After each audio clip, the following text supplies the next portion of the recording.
ዋና ዋና ዜና በሱዳን ባብኪሪ ስደተኞችና በአገሬው ህዝብ መካከል ተቋርጦ የነበረውን የህዝብ ለህዝብ ግንኙነት ለማስተካከል ውይይት ተካሄደ። የአማራና የትግራይ ክልሎች በሚጋጩበት ራያና አካባቢው የተኩስ ልውውጥ መኖሩ ተሰማ። ሰላም ጤና ይስጥልን ውድ አድማጭ ተመልካቾቻችን፣ በመከታተል ላይ የምትገኙ ጃኖ ቅማንት ሚዲያ ነው። አርዕስቶችን በማስቀደም የሰዓቱን ዜናዎቻችን ጀምረናል። ወደ ዝርዝሩ እናልፋለን። አብራችሁን ቆዩ።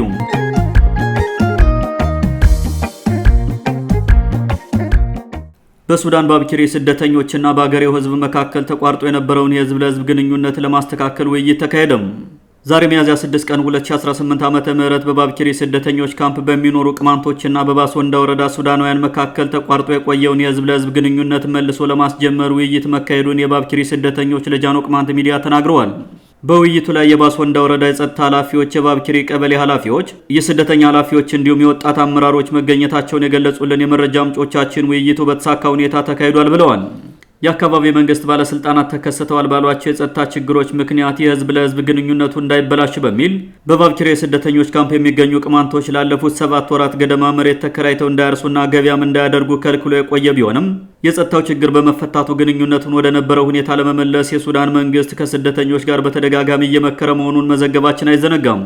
የዛሬው ስብሰባም የዚህ ተከታታይ ጥረት አንዱ ክፍል ነው ያሉን ቅማንት ስደተኞች የሁለቱ ህዝቦች ግንኙነት ስርዓት ባለው መንገድ እንዲሆን ትኩረት ተሰጥቶ እየተሰራበት ነው ብለዋል።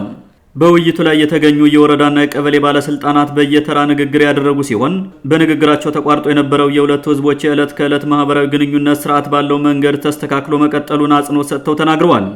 ከዚህ በፊት በነበሩ እንቅስቃሴዎች መሬት ተከራይቶ ማፍረስ፣ በዱቤ ተገበያይቶ መካካድና መንገድ ላይ ዝርፊያዎች ይከሰቱ ስለነበር ግንኙነቱ እንዲቆምና ስደተኞች ካምፕ ውስጥ ብቻ እንዲወሰኑ ተደርጎ ነበር የሚሉት የባብኪሪ ቅማንቶች አሁን የሱዳን መንግስት ስርዓት ባለው መንገድ እንድንንቀሳቀስና እንድንሰራ ስለፈቀደልን የነበረው ስጋትና ጭንቀት ተወግዶልናል ብለዋል።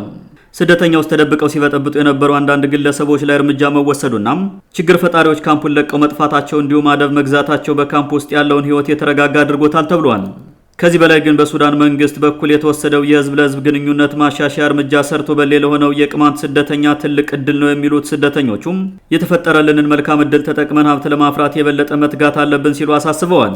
የስደተኛ ተወካዮችና የሱዳን ባብኪሪ ቀበሌና ባሶ ወንዳ ወረዳ የጸጥታ አካላት ከስደተኞች ድርጅት ኃላፊዎች ጋር በመተባበር የተጀመረው መልካም ግንኙነት በአግባቡ በመወጣት ወደ ላቀ ደረጃ ማድረስ እንዳለባቸው በውይይቱ ወቅት ተነስቷል። በሱዳን ባብኪሪ ስደተኞች መጠለያ የሚገኙ ቅማንቶች የተመቻቸና አስተማማኝ ሁኔታ ተፈጥሮላቸው ዓለም አቀፍ ስርዓቱን ጠብቀው ወደ ትውልድ ሀገራቸው እስኪመለሱ ድረስ ባሉበት ሀገር ተረጋግተው እንዲቀመጡና ሀብት ንብረት እንዲያፈሩ እንዲህ አይነት ስራዎችን መስራት ጠቃሚ መሆኑን የቅማንት መብት ተሟጋቾች ገልጸዋል። የሱዳን መንግስት በጉዳዩ ላይ እያደረገው ያለውን ቁርጠኝነት የተሞላበት እርምጃ ያደነቁት የመብት ተሟጋቾች የባብኪሪ ስደተኞች የውስጥ አደረጃጀታቸውን በማጠናከር ከአማራ ክልል ብልጽግና ካድሬዎችና ከተላላኪ ባንዳዎቻቸው ለሚመጡ አፍራሽ ፕሮፓጋንዳዎች በር ባለመክፈት በአንድነት መቆም ያስፈልጋል ተብሏል።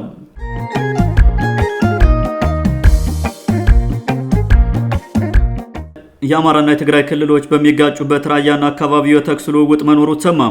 የተኩስ ልውውጡ በመከላከያ ሰራዊትና በፋኖ መካከል ሲሆን ከፋኖ ጋር በመቀናጀት የትግራይ ታጣቂ አብሮ እየተሳተፈ ነው የሚል ያልተረጋገጠ መረጃም እየወጣ ይገኛል።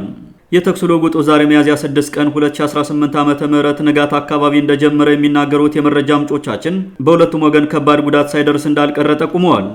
ሁለቱ ክልሎች በሚወዛገቡበት የራያ አካባቢ የሚንቀሳቀሰው ፋኖ ከህወሓት ኃይሎች ጋር ሲዘጋጅ ሰንብቶ በመከላከያ ሰራዊት ላይ ጥቃት ከፍቷል በሚል ክስ የሚያቀርቡ የብልጽግና አክቲቪስቶች መከላከያ ሰራዊት በውጊያው ላይ ድሮን ጭምር እየተጠቀመ እንደሚገኝ ሲናገሩ ተሰምተዋል።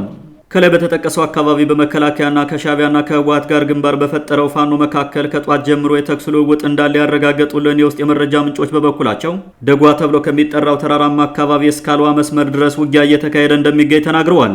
በውጊያው በሁለቱም ወገን የደረሰው ጉዳት በግልጽ እንደማይታወቅ የሚናገሩት የመረጃ ምንጮች በእርስ በርስ ጦርነት ምክንያት ላለፉት 6 ዓመታት ገደማ ሲሳደድ፣ ሲፈናቀል፣ ንብረቱ ሲወድምና ሲገደል የነበረው የአካባቢው ህዝብ ድጋሜ ሌላ አደጋ ተደቅኖበታል ይላሉ። ጉዳዩን በተመለከተ ከፋኖ ጋር ተባብሮ በመከላከያ ላይ ጥቃት ከፍቷል የተባለው ህወሓትም ይሁን ጥቃት የተከፈተበት የመከላከያ ሰራዊት ዘገባ እስከተጠናቀረበት ሰዓት ድረስ የሰጡት አስተያየት የለም። በአንጻሩ ሁለቱ ኃይሎች በየራሳቸው አጀንዳ ላይ የተጠመዱ ሲሆን ብልጽግና በቀጣይ ግንቦት ወር ስለሚያካሄደው 7ኛው ምርጫም ህወሓት ደግሞ ለ1 ዓመት በተራዘመው የታደሰ ወረደ የስልጣን ዘመን ዙሪያ ማራገባቸውን ቀጥለዋል።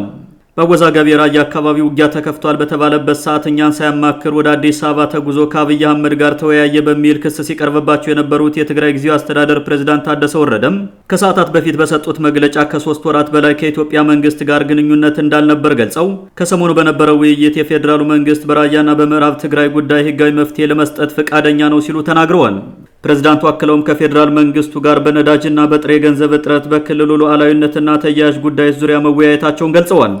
እንደ አዲስ ግጭት አገርሽቶበታል ከተባለው የራያ አካባቢ ባሻገር በበርካታ የአማራ ክልል አካባቢዎች ያለው ስርዓት አልበኝነት እንዳለ ሲሆን የክልሉ ብልጽግና መንግስት በተቆጣጠራቸው አካባቢዎች የምርጫ ካርድ በማደል ላይ ተጠምዷል። ምርጫና ጦርነትን ጎን ለጎን እያስኬደው ያለው የብልጽግና መንግስት በየጊዜው ለብልጽግና እጅ የሚሰጡ ግለሰቦች ሚዲያ ላይ በማቅረብ የተለመደውን ፕሮፓጋንዳ አጠናክሮ የቀጠለ ሲሆን ሚዲያ ላይ የሚራገቡት ሽምግልና፣ እርቅ፣ ሰላም፣ ዲሞክራሲና ልማት መሬት ላይ ግን በተግባር የሉም። ጃን ቅማንት ሚዲያ በተደጋጋሚ እንደሚዘግበው በክልሉ ባለው ስርዓት አልበኝነት፣ የነዳጅ እጥረት፣ ህገወጥ ንግድና ተዛማጅ ቀውስ ህዝቡ ፍዳውን እየቆጠረ ቀጥሏል። ውድ አድማጮቻችን ለዛሬ የነበረን ዘገባ ይመስል ነበር። መልካም ጊዜ ሁላችሁ